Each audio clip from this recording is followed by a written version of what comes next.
പഠിക്കാനും ജോലി നേടാനും മാത്രമായിരുന്നു 20 വർഷം മുമ്പ് സൽഹ എന്ന പാലക്കാട്ടുകാരി പെൺകുട്ടി ആഗ്രഹിച്ചത്. ഒരു വക്കീലാകാനായിരുന്നു ആഗ്രഹം. ആ സ്വപ്നവുമായി പഠിക്കാൻ തുടങ്ങിയ സൽഹയ്ക്ക് പക്ഷേ വിധിച്ചത് 17-ാം വയസ്സിലെ വിവാഹ ജീവിതമായിരുന്നു.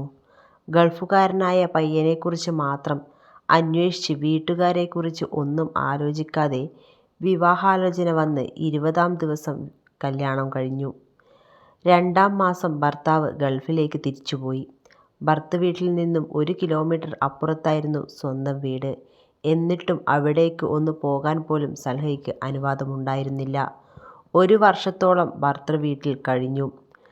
ഭർത്താവ് അവധിക്ക് വന്നപ്പോൾ സൽഹ പറഞ്ഞു, ഒന്നുകിൽ എന്നെ ഒപ്പം കൊണ്ടുപോകണം, അല്ലെങ്കിൽ ഇവിടെ ബിസിനസ് തുടങ്ങാം. രണ്ടിനും ഭർത്താവിൻ്റെ കയ്യിൽ നിവർത്തിയില്ലായിരുന്നു. ഞെട്ടലോടെയാണ് സൽഹ തിരിച്ചറിഞ്ഞത്.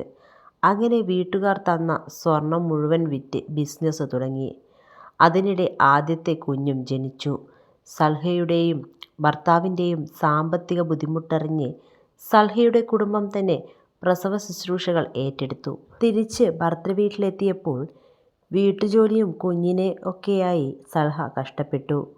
പിന്നാലെ 2ാമത്തെ കുഞ്ഞും ജനിച്ചു. അതിനിടെയാണ് വീണ്ടും പഠനമോഹം തുടങ്ങിയത്. ഭർത്തൃവീട്ടിലെ പണികളെല്ലാം തീർത്ത് മക്കളെ സ്വന്തം വീട്ടിൽ ഏൽപ്പിച്ച് +2 സയൻസ് പഠിച്ചു. 63% മാർക്കോടെ പാസ്സാവുകയും ചെയ്തു. അതിനിടെയാണ് ഉപ്പയുടെ മരണമെത്തിയത്. എല്ലാ കഷ്ടപ്പാടിലും മകൾക്ക് താങ്ങായി നിന്ന ഉപ്പയുടെ വിയോഗം സൽഹയെ ഏറെ തളർത്തുകയായിരുന്നു. വീട്ടിലും ബിസിനസ്സിലുമെല്ലാം വലിയ പ്രശ്നങ്ങൾ നേരിട്ട കാലം കൂടിയായിരുന്നു അത്. സാമ്പത്തിക ഇടപാടിൽ ഭർത്താവിന് സംഭവിച്ച പിഴവിലൂടെ കുറേ കാശൊക്കെ നഷ്ടപ്പെട്ടു.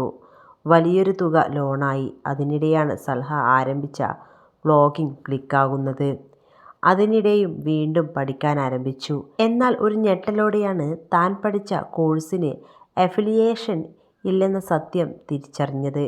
വീണ്ടും പഠിക്കാൻ ആഗ്രഹിച്ചപ്പോൾ ഭർത്തൃവീട്ടുകാർ തടഞ്ഞു. യൂട്യൂബിലൂടെ ലഭിക്കുന്ന വരുമാനം നിലയ്ക്കുമോ എന്ന ഭയമായിരുന്നു അതിനു പിന്നിൽ. ഇതിനിടെ 3 മക്കൾ കൂടി ജനിച്ചു. സൽഹ ആഗ്രഹിച്ചതുപോലെ LLB പഠനം പുനരാരംഭിക്കുകയും ചെയ്തു. അതിനിടെയാണ് യൂട്യൂബ് വീഡിയോകളും. ഇത് കണ്ട് പേളി മണി വരെ ആരാധികയായി മാറിയ സൽഹയുടെ ദാമ്പത്യം ഇപ്പോൾ തകർന്നിരിക്കുകയാണെന്ന വാർത്തയാണ് സോഷ്യൽ മീഡിയയിൽ നിറയുന്നത്.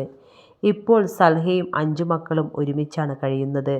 10-15 വർഷമായി പ്രശ്നങ്ങളിലായിരുന്നു. അങ്ങേയറ്റം പിടിച്ചു നിന്നിരുന്നു. എല്ലാം കൈവിട്ടു പോകുമെന്ന അവസ്ഥ വന്നപ്പോഴും ഇങ്ങനെയൊരു തീരുമാനം എടുത്തത് എന്നാണ് സൽഹ ദാമ്പത്യത്തിലെ തകർച്ചയെക്കുറിച്ച് തുറന്നു പറഞ്ഞത്. എന്തുകൊണ്ട് വേർപിരിഞ്ഞു, ആരാണ് തെറ്റുകാർ, അങ്ങനെ കുറേ ചോദ്യങ്ങളൊക്കെയുണ്ടാകാം.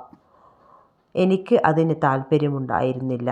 അത് ഒഴിവാക്കാനാണ് ശ്രമിച്ചത്. അതേക്കുറിച്ച് പറഞ്ഞ് പൈസയുണ്ടാക്കാൻ താല്പര്യമില്ല. നിരന്തരം ചോദ്യങ്ങൾ വന്നതിനാൽ എനിക്കിതൊക്കെ ഇവിടെ പറയേണ്ടി വന്നു. എല്ലാം മനസ്സിലൊതുക്കി മുന്നോട്ടു പോകാനുള്ള ശ്രമത്തിലായിരുന്നു എന്നും സൽഹ കൂട്ടിച്ചേർത്തു.